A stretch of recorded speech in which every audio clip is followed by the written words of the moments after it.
चीन के बढ़ते दुस्साहस पर लगाम लगाने के लिए अब अमेरिका ने कमर कस ली है। लद्दाख में भारत और चीन में चल रहे तनाव के बीच अमेरिका ने अपने 2 सबसे विनाशक हथियारों को हिंद महासागर में भेज दिया है। ये अमेरिकी हथियार इतने विनाशक हैं कि किसी भी देश को पलक झपकते ही तबाह कर सकते हैं। इन अमेरिकी हथियारों का नाम है ओहियो क्लास की cruise missile, submarine USS Georgia और aircraft carrier USS Ronald Reagan. ये दोनों ही इन दिनों हिंद महासागर में मौजूद हैं। तो चलिए आपको बताते हैं कि यूएसएस जॉर्जिया और यूएसएस रोनाल्ड रीगन क्यों पूरी दुनिया में तबाही का हथियार माने जाते हैं। अमेरिका की फोर्ब्स पत्रिका में रक्षा मामलों के विशेषज्ञ एच.आई. सटन ने सैटेलाइट तस्वीरों के आधार पर खुलासा किया कि अमेरिकी नौसेना की सबसे घातक पनडुब्बियों में से एक यूएसएस जॉर्जिया हिंद महासागर में स्थित US naval base Diego Garcia में 4 दिनों तक रही। परमाणु ऊर्जा से चलने वाली ये सबमरीन 25 सितंबर को डियागो गार्सिया पहुंची थी। माना जा रहा है कि यहाँ पर सबमरीन के चालक दल को बदला गया। ओहियो श्रेणी की ये सबमरीन अमेरिका की सबसे विशाल पनडुब्बी मानी जाती है, जिसके विस्थापन की क्षमता 17,000 टन है। इस सबमरीन को साल 1982 में लॉन्च किया गया था। करीब 560 फुट लंबी परमाणु पनडुब्बी एटम बम को ले जाने में सक्षम कई मिसाइलों से लैस है। विशेषज्ञों के मुताबिक ये किलर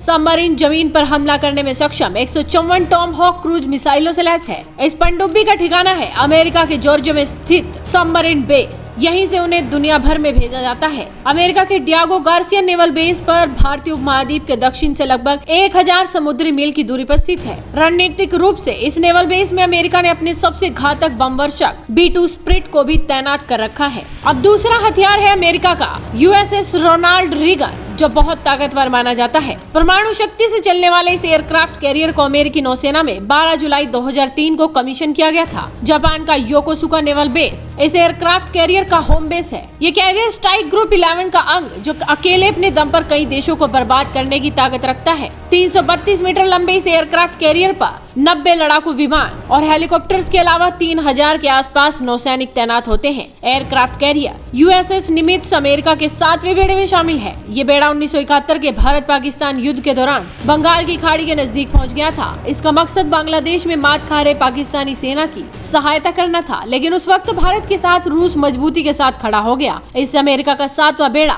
वापस लौट गया। भारत के साथ अमेरिका, जापान और ऑस्ट्रेलिया हिंद महासागर में चीन को घेरने के लिए तैयार बैठे हैं। और अगर अब ड्रैगन ने कोई भी हिमाकत की तो उसका अंजाम उसे भुगतना पड़ेगा, क्योंकि ये 2 ताकतवर हथियार चीन को नेस्त नाबूद कर सकते हैं। इस वीडियो को शेयर कीजिए, साथ ही आपके अपने चैनल हेडलाइंस इंडिया को सब्सक्राइब कीजिए।